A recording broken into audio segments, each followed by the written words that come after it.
America మాజీ అధ్యక్షుడు ట్రంప్పై ఓ దుండగుడు మెరుపు వేగంతో కాల్పులకు తెగబడ్డాడు. పెన్సిల్వేనియాలోని ఎన్నికల ర్యాలీలో ప్రసంగిస్తోన్న ట్రంప్పై 150 గజాల దూరం నుంచి కాల్పులు జరిపాడు. దుండగుడి కాల్పుల్లో ర్యాలీకి వచ్చిన మరో వ్యక్తి చనిపోయాడు. దుండగుడి కాల్పుల్లో బుల్లెట్ ట్రంప్ చెవికి తాకుతూ దూసుకెళ్లింది. తీవ్ర రక్తస్రావమైన ట్రంప్ను భద్రతా సిబ్బంది వెంటనే దగ్గరలోని ఆసుపత్రికి తరలించారు. ట్రంప్పై కాల్పులతో అప్రమత్తమైన భద్రతా బలగాలు దుండగుడిని క్షణాల్లో కాల్చి చంపేశాయి. హత్యాయత్నంపై ట్రంప్ స్పందించారు. తన కుడి చెవి పైభాగం నుంచి బుల్లెట్ దూసుకెళ్లిందన్నారు. ఊహించని ఘటన జరిగినట్టు అర్థమవుతున్నారు. చెవి నుంచి తీవ్రంగా రక్తస్రావం కావడంతో చాలా నెత్తురుపోయిందన్నారు.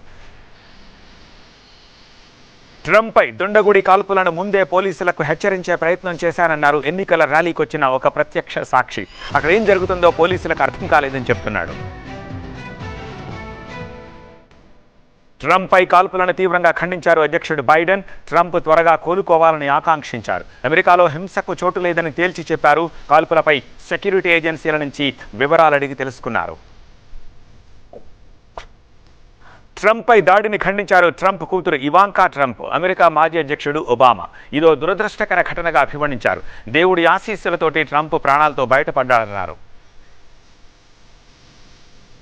ట్రంప్పై దుండగుడు మొత్తం 6 రౌండ్ల కాల్పులు జరిపినట్టుగా చెప్తున్నారు అధికారులు. బుల్లెట్ శబ్దాలు విని ర్యాలీకి వచ్చిన వారంతా భయంతో వణికిపోయారు. హాహాకారాలు చేస్తూ పరుగులు తీశారు.